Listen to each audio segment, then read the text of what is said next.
Hello everyone.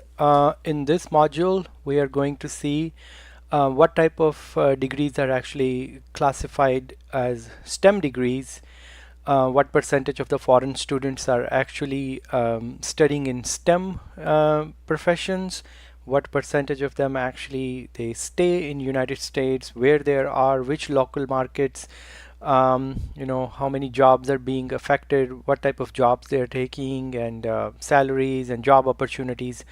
So the first page I took it from ICE website, Immigration and Enforcement, and it has actually a whole list of degrees which can classify under STEM majors. So STEM major basically means that the number of months of OPT will be much higher compared to other non-STEM degrees. And then the OPT is after actually every degree. So let's move quickly. So as you can see, I think it's around more than 400 type of different degrees which can qualify as STEM degrees. It's actually more or less all the good paying jobs are under STEM. Even accounting, business, I saw so many, they all qualify as a STEM degree. And then if you have to apply, then there are under OPT, the process is actually very, very simple. You just fill out a form, and then the student and employment, this I went to USCIS website. It talks about different visa categories, how to basically, and you can read more about it. F1 is a student visa, then M1 visa. Those are other categories.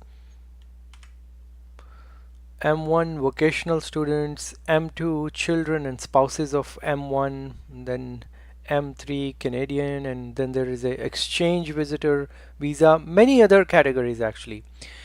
And then it's very interesting that when these students are actually coming to United States, it's very easy for them to bring their spouse and children along with them, and then instantaneously they can start sending them to our public schools and they will be going to K to 12 education will be completely free. So university on one hand might be very happy that, oh, we are getting some foreign students, but majority of the foreign students actually in graduate programs or above, they are getting some sort of financial assistance from the university to begin with, and then they're putting additional burden on our education system if they bring their kids along with them. And if the spouse just comes along and then they right away have a child or something, and then of course that child is going to be US citizen. So let's go forward. This is another very nice interactive map which you can go to Department of Homeland Security, and it tells you how many foreign students are there in each state territory. I mean, you can zoom it in and see, very interesting. So we just saw, like California had 200,000 foreign students, but I mean, now the number might be even higher. And then this actually went to the Wikipedia page. It describes very nicely what is OPT and what's the duration of OPT.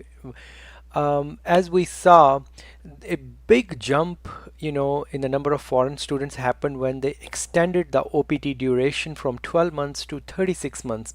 And then again, this is after every degree. If somebody is doing associate's degree, then he'll get 3 years of OPT. It seems like that way. I'm not 100% sure, but then after bachelor's, for sure they'll get one full OPT, and then they can go back to school for master's. Then another OPT term will start, and then they can do PhD.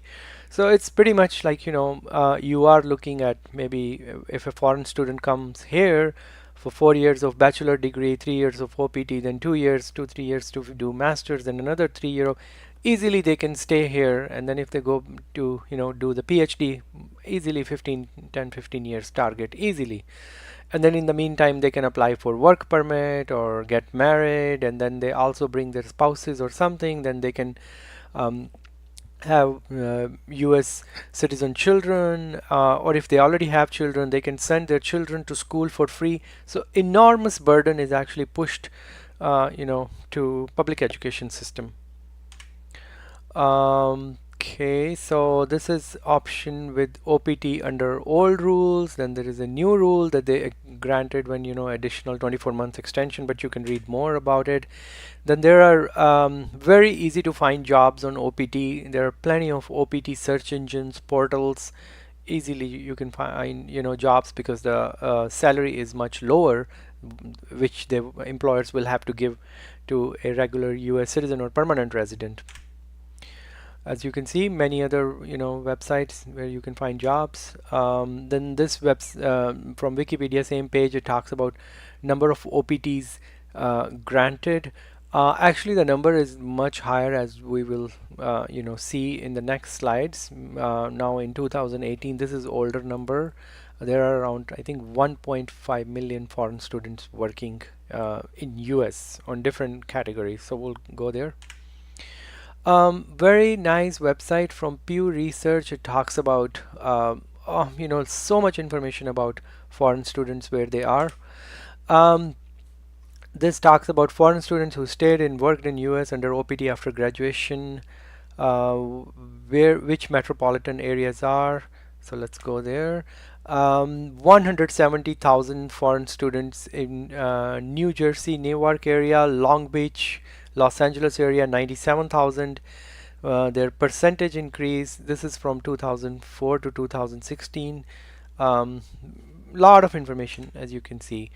Their foreign student, 1.5 million foreign graduates sought employment under the US government OPT program in between 2004 and 16. And like I said, this is not just a one-time thing. It's after every degree. So you can plan it right. You don't even need to then leave the country. You can go back to school, start another OPT, then do PhD, and in the meantime something will work out. You will get, find somebody, maybe US citizen, then get married, stay here.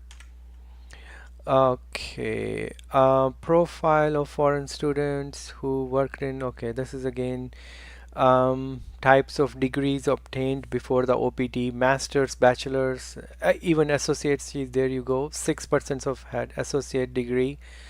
And the top countries where they were coming from. And this is again only for Newark, New Jersey area. But you can go to this website and read more, plenty of information.